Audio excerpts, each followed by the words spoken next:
everyone, I'm Rebecca and welcome back to my sewing room.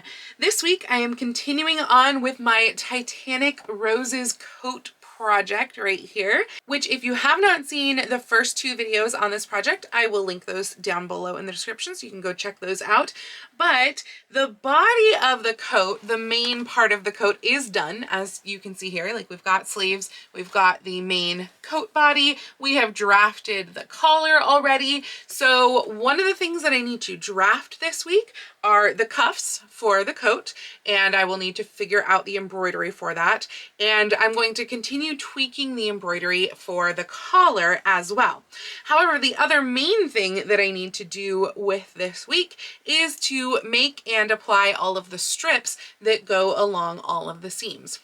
Now, I want to talk to you about a little frustrating thing that I did also talk to you when I made my swim dress last summer, my Titanic swim dress, because for movie costumes, they make multiples, right? Even though this coat only appeared in the movie very briefly, there were multiples made. And I know this because they're different from each other, which is, you know, very, very frustrating when you're going to go make a cosplay and you're trying to make it as exact as possible. So just for example, if we look at this picture right here that I'm popping up on screen, you can see on the sleeve seam, the back seam of the sleeve, that there is no strip on that seam. However, if we look at this little close-up of the cuff embroidery right here, and you look at the bottom of where that sleeve seam is, we can see that there is a strip on that seam. Why? I don't know. And I think honestly that I'm going to go with the other one, the one that does not have the strip on it, because it's going to be a real pain to apply that strip to the sleeve, considering I have already seamed up both seams of the sleeve, and trying to get that like around a machine without opening up the other seam is going to be a real pain. So we are not going to do that version. We're going to do the version where we only have strips on the body. But we are going to have those strips on the sort of princessy type seams in front and back, as well as the seam underneath the arm. And then also we're going to use that as binding for the front section. Now the front one is not going to be able to be done right away because that's going to have to incorporate the collar into it as well. And we're also going to need to create a facing inside, which will attach to the lining, which will attach to the collar, which will attach to that. It's all attached all together. And basically, I think the last thing that needs to happen almost is going to need to be that strip that's on the front. So I am going to be making the facing in this video. That's something that we can get to even if we don't get to actually sewing the collar in, because the embroidery needs to be done before we can sew the collar in.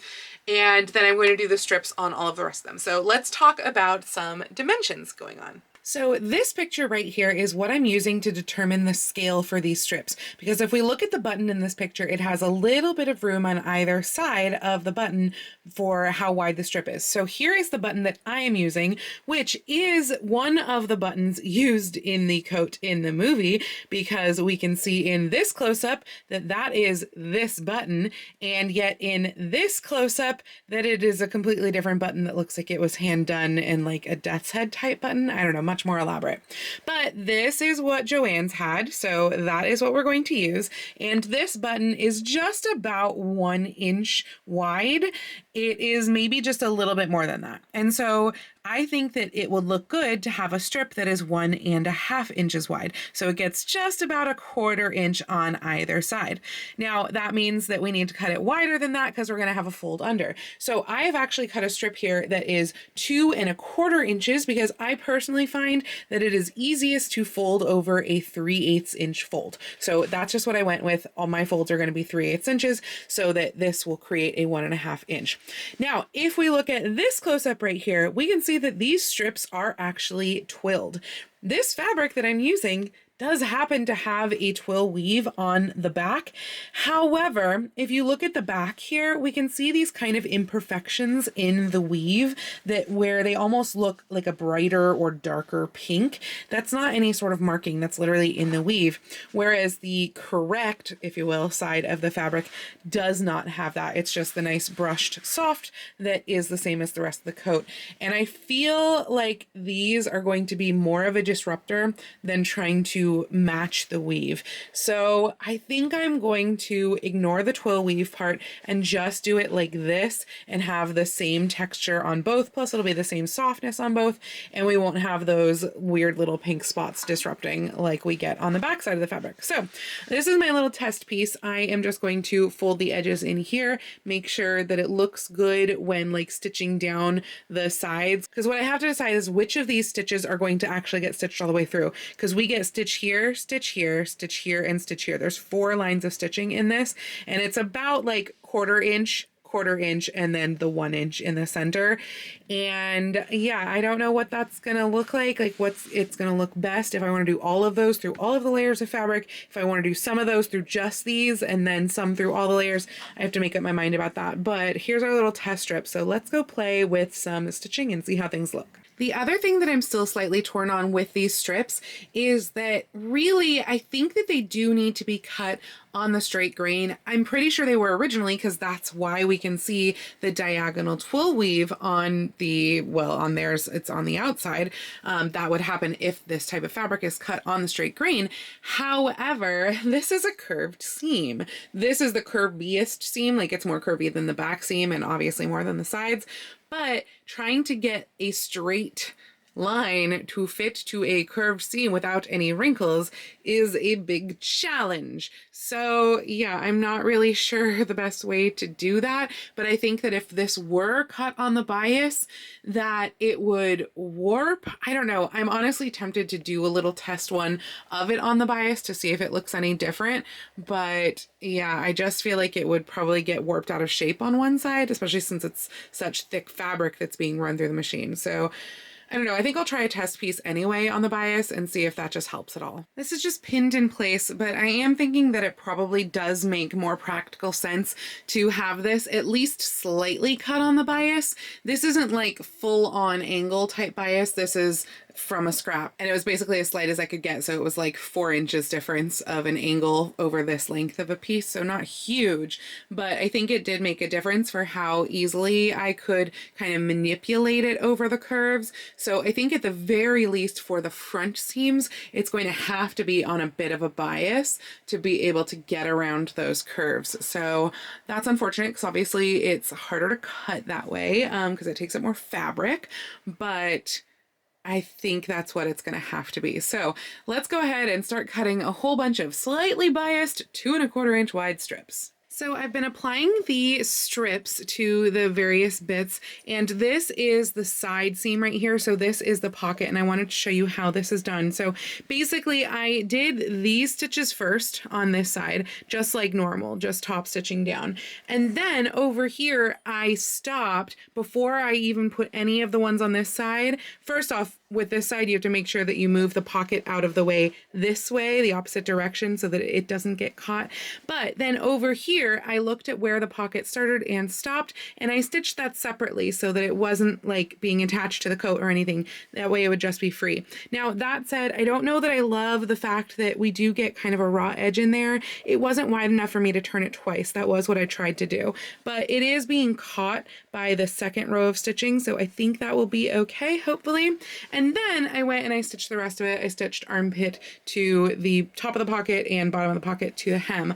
Also, as far as this one goes, I actually decided to undo the arm's eye seam just a little bit right there. That way I could put the top of this into the arm's eye. So now I'm going to restitch this seam. I just thought it would be a nice cleaner finish instead of having a bulky fold over right there. All of these strips have now been applied to the seams. I have not yet done the strips on the front because again, that's going to have to wait for quite some time till after we have a collar. But we can start working on the facing, because really this facing is kind of a fake facing, because really the strip is the real facing. Like that is what encases the seam, the raw edges, inside of it. I think that's going to be the best way to do that, because the other way would be to do this as the actual facing and like have the seam be inside there, but then I would have a whole big bulk like this that I would have to apply these strips to and perfectly top stitch along the edge. But of course, if I do use this as the facing, then what's going to happen is all of the seam allowance, which is going to wind up being the outer, the facing part, as well as the lining, all of that is going to wind up getting turned here, and then that might make this uneven looking. So to be honest, I'm not even sure which way is the best way to do this. And unfortunately, I don't think any of the pictures are quite clear enough to see which way. But you know what? I think I might go study the pictures one more time just to see if I can tell how this is applied. And yes, I am doing a facing because I swear in one moment where the coat kind of flaps open, we can see just a little bit of the wool on the inside. And so this is going to get top stitched to the edge of this. So basically I have cut these pieces out here. You can see that it is the shape of the front of the coat. I've cut them out using the coat itself. I also cut one for the back of the neck right here. So these are going to get seamed together up at the shoulder, so that they are one long piece. And then the inner side of this is going to get folded down like that. The edge is going to get matched up to the edge of the lining. That's going to get like basted in place. And this is going to get top stitched down right along the edge on top of the lining. So yeah, that's how that's going to work. And I'm still undecided if I will then take right sides together with this and apply the strip afterwards, or if I will treat these all flat and then use this as a facing to keep the seams under there. I'm really not sure what's better. So let's go do some more research. And this is where I second guess myself again, because there are different coats and they potentially have different things going on. Because if we look at this picture right here, I don't know why it didn't dawn on me before, because I have looked at this picture a lot. This one definitely does not have a neck facing, or like the facing at the back of the neck, I should say. We just see the lining. But if we look at this still right here, which is from the Facebook group Titanic Costumes, which has been very helpful in their little close-ups that they have, this still, we can obviously see that the front opening does have the pink wool facing, because there's the pink wool facing right there in that still. Much more helpful than having to go back and watch the movie and catch wherever that momentary still is within the movie. So that begs the question, do we have the front facing but not a neckline facing, which seems a little bit odd, but is possible? Or are there two different versions of this coat, one of which has a facing and one of which doesn't? Now, obviously, this first one right here, this is like stunt coat. This went into water. We can see the water damage on the lining of this coat. This is also the coat, however, that has the super detailed buttons that I mentioned before. And it's the one that has the strip of fabric up the sleeve, which I think is kind of interesting because like the auction coat, this one right here, that's how I have a lot of these high-res images, is because this coat was put up for auction not too long ago. I'll link that auction down below so you can get those pictures as well. The auction coat looks pretty clean. Now, even on the one that does have the discoloration on the lining, we really can't see discoloration on the exterior. So it could be that multiple coats were used in the water, or maybe there was like a group of water coats and a group of not water coats, and maybe there was a coat that was like water only up to the waist, like the one that shows the dirty lining, because remember, this coat does get fully submerged in the movie. And so it's entirely possible that for the limited amount of time that this was in the movie, that there could have been 20 coats, just like there was for the sink dress. We really don't know. And all 20 of those coats could have been different, which is not helpful. And it's hard to say what we're looking at when we're looking at the like waterlogged coat versus the auction coat, which are definitely different because those are the ones with the different buttons and the seam up the sleeve versus not, versus what we're actually seeing on screen like in this still. I would go so far as to say that this still makes it look like this is not the waterlogged coat, because although we can see the strips of fabric down the back seams, we can't see one on like the back of the sleeve, which is what the waterlogged coat has. So this is probably not the waterlogged coat. However, pretty much all of the actual stills from the movie are just not high resolution. So like this is honestly one of the best of them, and we can really barely make out a lot of the details on the coat. But since we can see the back strips, I'm assuming that means that there is no elbow strip, or else we would see it.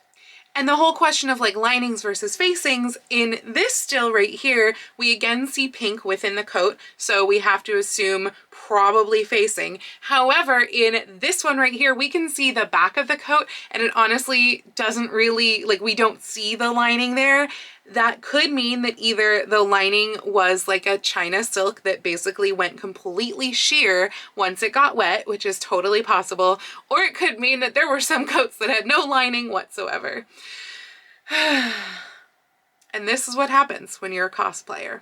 This picture right here is the closest thing that we have to seeing really, really up close of how the front like strip treatment, how that kind of interacts with the facing. And honestly, from it, I don't think we can really make much of a decision. That we can see the top of that strip and see that the strip basically doesn't quite go into the collar. I think that's what we're seeing right there. And I feel like from looking at this that it looks like the seam allowance is brought within that strip, but we don't see a lump. And it could just be because this coat was actually made of a much thinner wool than what I'm using, or it could be because maybe it doesn't even have a facing. Maybe there are some coats that have no lining and no facing. We're literally just seeing the interior pink.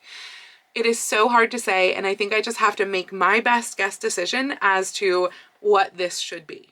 So I've been working at getting the facing attached to the lining. This is basically the reverse of what you would see, like this pink would be face in, but I'm having a little bit of an issue because although this side pinned together lovely, like it's nice and flat, flush everywhere, sides are all good. I was working my way around the collar, matched up my seams on the shoulder, and then was pinning along the outside just fine, and then went to go pin down the inside, and there's just like too much here. I don't know what's happening, but it's like uber wrinkly, like if I try to get it to be in this. And so then I went and I unpinned the bottom and I matched up where, like, how much is going off the end on this side. I matched it up on this side because there was actually excess going off on this side. I matched it up and started working my way up, but that just, like, now there's too much of the pink on this side for the white on this side,